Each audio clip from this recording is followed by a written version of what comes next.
Imagine this, retail sales in the UK have just surged to their highest point in over 3 years, leaving economists scratching their heads in disbelief. This unexpected boom isn't just a blip, it's a sign that the economy might be turning a corner. But stick around because there's more to unpack, and some of it might surprise you. In the latest snapshot of the UK's economic health, retail purchases jumped by 0.5% in September, far exceeding the 0.2% decline that experts had predicted based on surveys conducted by Reuters. This marks the fourth consecutive monthly increase, pushing overall sales volumes to levels not seen since July 2022. To put that in perspective, if you're new to reading economic reports, think of retail sales as the heartbeat of consumer spending.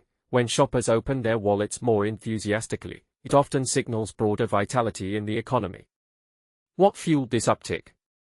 Well, computer and telecommunications stores saw a notable spike, largely thanks to the launch of Apple's iPhone 17, which hit the market mid-month and drew in tech enthusiasts eager for the latest gadgets.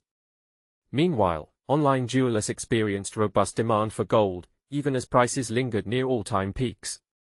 For beginners wondering why gold remains appealing, consider it a safe haven. Investors have been shifting funds away from the weakening US dollar and government bonds, especially amid the ongoing partial shutdown of the US government, which has created uncertainty in financial markets.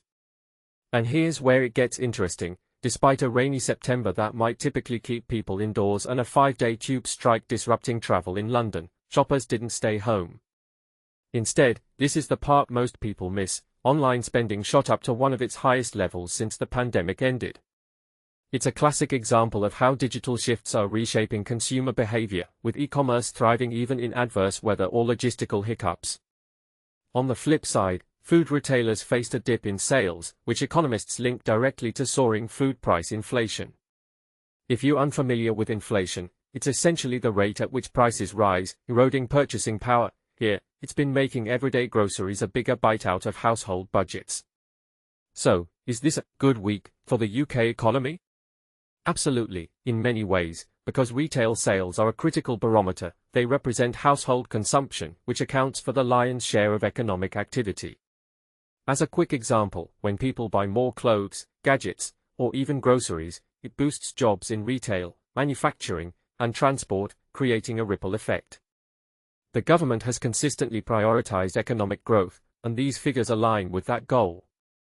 To add some context, earlier in the week, another vital economic indicator surprised everyone positively. Inflation held steady at 3.8% instead of climbing to the forecasted 4%, which is double the target set by the Bank of England's interest rate committee. Even more encouragingly, consumer sentiment is on the rise. According to research from GfK, a market insights firm, people are feeling more optimistic about their financial prospects compared to last month.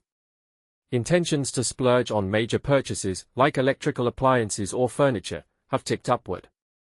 This collective mood suggests that Britons aren't bracing for the worst as the November budget approaches, quite the opposite. But here's where it gets controversial.